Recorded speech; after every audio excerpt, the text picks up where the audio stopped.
8 часов утра у входа на избирательный участок номер 301 уже собралось много людей. Несмотря на выходной день и пасмурную погоду, жители города не поленились выйти из дома, чтобы выполнить свой гражданский долг.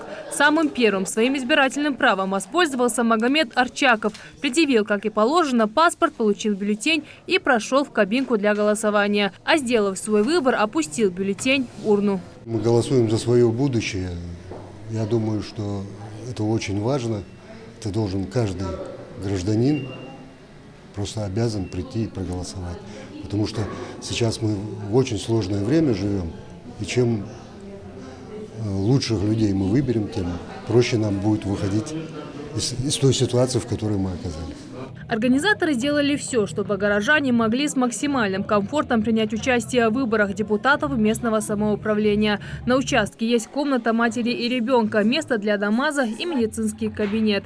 Все располагает для того, чтобы прийти и проголосовать, говорит Галина Шадижева. Свой голос она уже отдала. Выбирала, по ее мнению, самого ответственного, знающего все проблемы города и готового их оперативно решить. С транспортом по городу, конечно, у нас очень плохо. Чтобы мне, например, дойти до эндокринологического центра, нужно идти пешком. Транспорта нет. Желательно, чтобы по городу ходил транспорт. Но я думаю, что жители города Магаса здесь люди непростые. Я думаю, что все придут и проголосуют за наших депутатов в горсовет.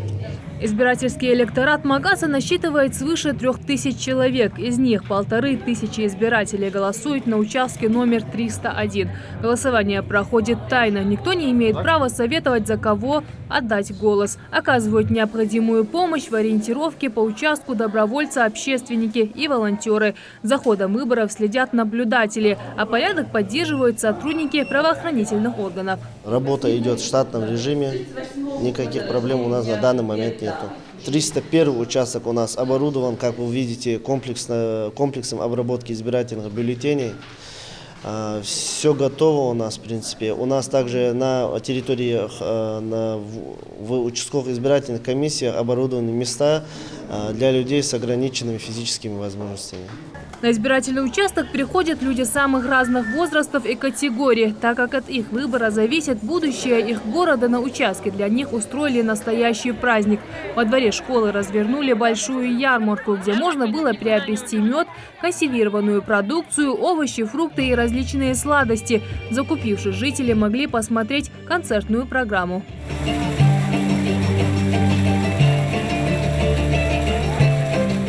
Голосование на участке идет без каких-либо срывов и нарушений. К выборам на избирательном участке готовились тщательно. В течение месяца проводили работу по информированию горожан. Так что явка избирателей довольны. Всего за час свои голоса отдали более 100 человек. Впервые голосуют у нас 32 человека. У нас есть избиратели, которым за 80 лет, их 5 человек у нас. Есть лица с ограниченными возможностями здоровья.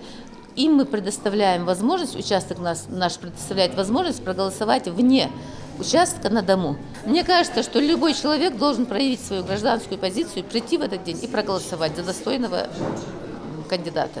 Те, кто уже выполнил свой гражданский долг и отдал свой голос, призывают оставшихся не полениться и тоже прийти на избирательный участок. Прошу всех проголосовать. Это наш гражданский долг. Это даже обязанность, я так думаю, можно сказать. Потому что сегодня мы выбираем и депутатов, потому что они будут чаяние народа, проблемы решать. Поэтому мы должны сегодня выбрать достойного. Напомним, что голосование в Ингушетии продлится до 20 часов. И у всех избирателей республики будет возможность проголосовать за того, кого они считают достойным кандидатом в местные советы. Своих претендентов в Совет Магаса на этих выборах выдвинули 5 партий. Это «Единая Россия», ЛДПР, КПРФ, «Справедливая Россия» и партия Роста. В перечне кандидатов, включенных в партийные списки для голосования, насчитывается 40 фамилий. Жарадат Хулухоева, Ахмед Гандаров, Адам Далаков. Новости 24.